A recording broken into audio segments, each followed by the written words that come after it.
첫 번째 문제부터 만나보시죠. 안녕하세요. 투자 능력고사의 이혜린입니다. 이번 주 첫 거래일부터 정말 강한 시세가 연출됐는데요. 내일까지 기대해 볼 수 있는 전략, 종목 통해 만나보도록 하겠습니다. 시험지 함께 열어보시죠. 네, 내일장에서도 주목해야 할 종목 6가지 올라와 있습니다. 1번 나우 로보틱스, 2번 하나오션, 3번 G2G 바이오, 4번 위메이드 나와 있고요. 5번 LS 일렉트릭과 함께 6번 실리콘2가 자리합니다. 먼저 첫 번째로 나우 로보틱스부터 만나보도록 할게요. 오늘 2시 기점으로 갑작스럽게 급등세가 연출됐습니다. 이제 내년 2월 준공을 목표로 인천 남동공단에 제2공장을 건설하고 있다고 하는데요. 준공 이후로 기대해 볼 만한 모멘텀 2가지가 있습니다. 먼저 완공이 되면 연간 생산 능력 기존 대비 4배 이상 증가할 걸로 기대가 되고 있고요. 추가적으로 일본 제트 사양으로 산업용 로봇 생산을 시작한다고 합니다. 그동안 로봇 안에서 숫자가 찍히는 종목들 정말 귀했는데 앞으로 나우 로보틱스에 대한 성장 기대감 커지고 있는 모습입니다. 오늘 6% 급등으로 마무리가 됐고요. 이어서 2번은 한화오션입니다. 미국이 오늘부터 약 1년간 중국의 해사, 물류, 조선업에 대한 조사를 중단하기로 했습니다. 이에 따라서 중국 역시도 이제 하나오션의 미국 자회사 5곳에 대한 이 제재를 1년간 유예하기로 했는데요. 이렇게 미중 갈등이 완화가 되면서 하나오션의 이 경영상 위험 요소도 한시름 덜게 됐다라는 평가 오늘 쭉 이어지는 모습이었습니다. 2.2% 빨간불로 거래를 마친 모습이었고요. 다음은 3번 G2G 바이오입니다. 먼저 기존까지 강하게 또 경쟁이 이어졌던 이 화이자와 노보노디스크의 메세라 인수전, 결국 화이자가 더 높은 가격을 제시하면서 최종 인수자가 됐는데요. 이 두 기업의 경쟁으로 비만 치료제 경쟁 더욱더 치열해지고 있습니다. 현대 G2G 바이오의 경우에는 장기 지속형 기술을 보유하고 있기 때문에 앞으로 경쟁이 치열해진 만큼 글로벌 제약사와의 협력 가능성 커질 거다라는 기대감 받아가고 있습니다. 오늘 오전장에는 23%까지 올랐었는데요. 윗골이 조금 달리면서 14% 상승으로 마무리가 됐습니다. 이어서 다음은 4번 위메이드입니다. 먼저 중국 알리바바가 위메이드의 구원투수로 등판을 했습니다. 알리바바의 홍콩 계열 투자회사가 위메이드의 기존 주식을 일부 매입한 사실이 알려졌는데요. 이에 따라서 양사의 블록체인 게임 사업에 대한 시너지 더 커질 거다라는 기대가 주목을 받고 있습니다. 게다가 이제 13일부터 국내 최대 게임 전시회 지스타가 열리게 될 텐데요. 게임사들의 신작 출시 기대감까지 받아가고 있습니다. 오늘 위메이드는 6% 상승으로 마무리가 됐고요. 다음은 5번 LS 일렉트릭입니다.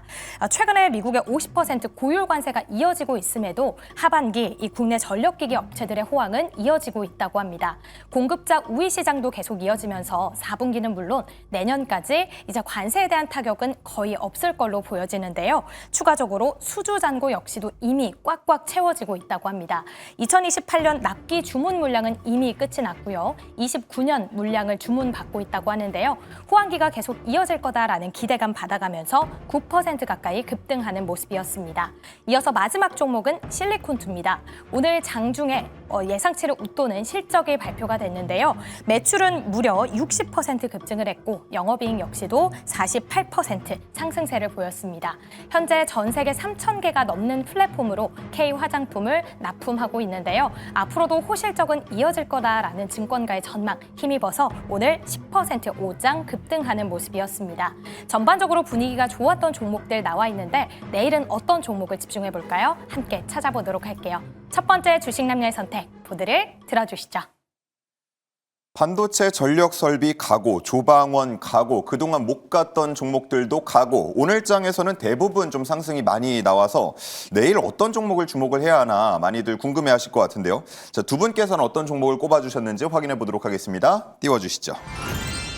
자, 한 분은 아모레퍼시픽, 한 분은 실리콘2라고 적어주셨는데 넓게 봤을 때는 뭐 비슷한 결로 적어주신 것 같습니다. 자, 아모레퍼시픽 주목해야 하는 이유 들어볼까요? 네, 요즘에 K뷰티가 굉장히 인기가 많잖아요. 그리고 또 저스트 메이크업이라고 해서 쿠팡플레이에서 현재 진행하고 있는 콘텐츠도 굉장히 흥행을 했습니다.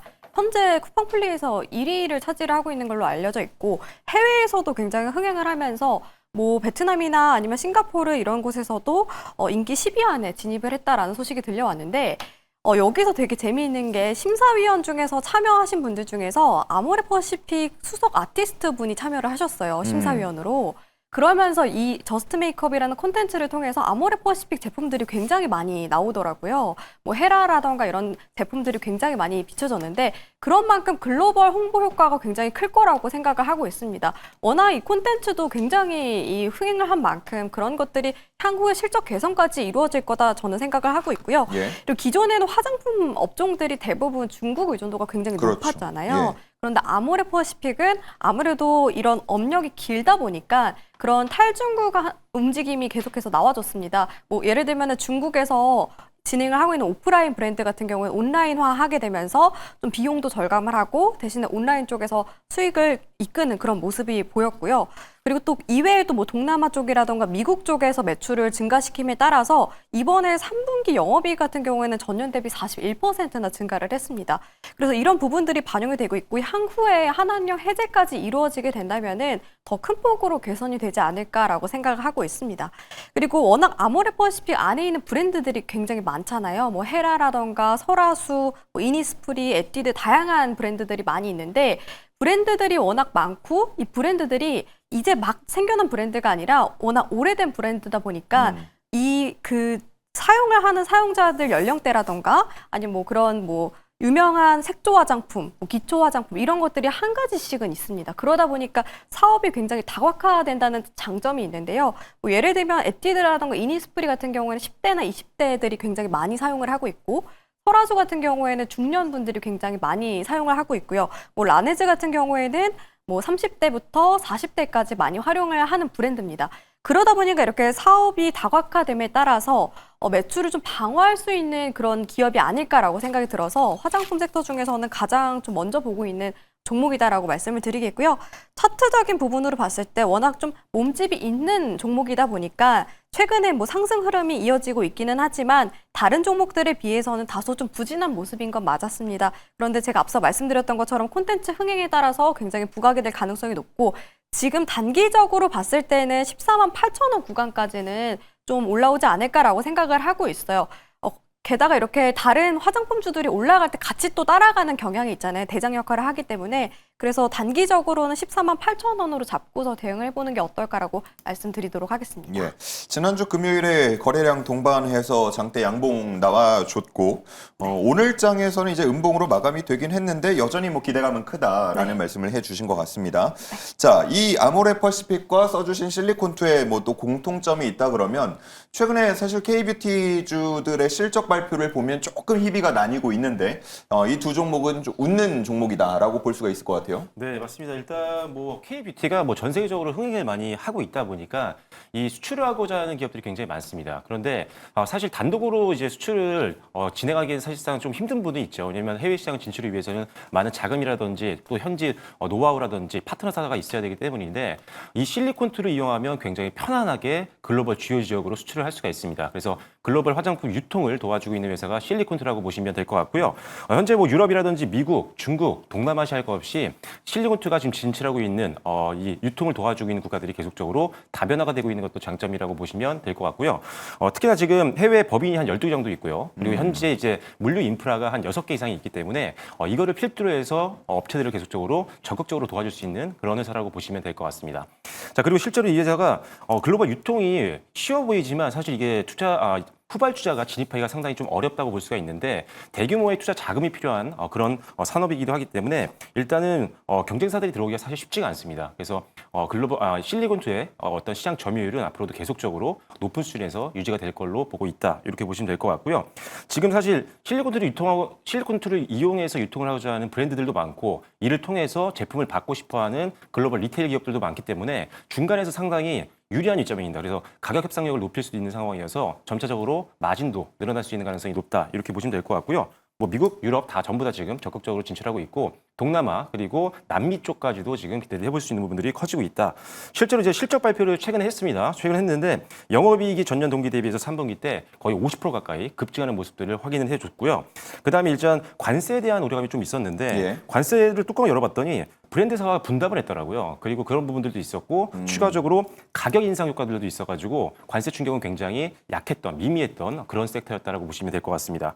일단은 향후 3년 동안 영업이익은 한 33.8% 정도 고성장이 예상이 되고 있기 때문에 앞으로 단기 실적 기대만이 있는 게 아니라 중장기적으로 갈 수 있는 종목이어서 지금처럼 주가가 내려와서 반등하는 초입 구간에서는 충분히 분할 매수로 접근이 가능하다 이렇게 보시면 될 것 같습니다.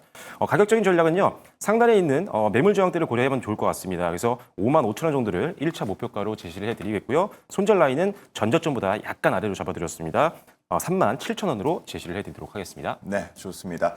자, 이렇게 두 분께서 K뷰티 실적 잘 내고 있는 두 종목에 대해서 소개를 해주셨는데 사실 최근에 K뷰티 종목들 보면 전반적으로 좀 조정을 받는 와중에 실적을 잘 내고 또 빠지는 종목이 있는가 하면 실적을 또 쇼크를 받아서 떨어지는 종목들도 있어서 이게 어디에 갈피를 두고 네. 우리가 투자를 해야 되나 고민이 좀 되거든요. 일단은 계속적으로 이 4분기 이후 그 이후에 이제 실적 이익이 개선될 수 있는 것들이 있느냐. 그래서 지금 가장 기본적으로 봐야 되는 것들이 이런 제조업들, 특히나 수출을 하고 있는 기업들 같은 경우는 일단 관세 충격을 확실하게 회피를 하고 있는 대응을 잘하고 있는 기업인지를 꼭 보셔야 된다라고 말씀을 드리겠고 그리고 영업이익과 순이익이 실제적으로 분기별로 계속 좋아지고 있는 기업들. 근데 대부분 다 전년 동기는 좋거든요. 근데 전분기 대비해서 떨어지는 기업들이 꽤 있어요. 예. 그래서 분기별로도 여러분들이 성장하고 있는 것들을 확인할 필요가 있겠다라고 보시면 될 것 같고요.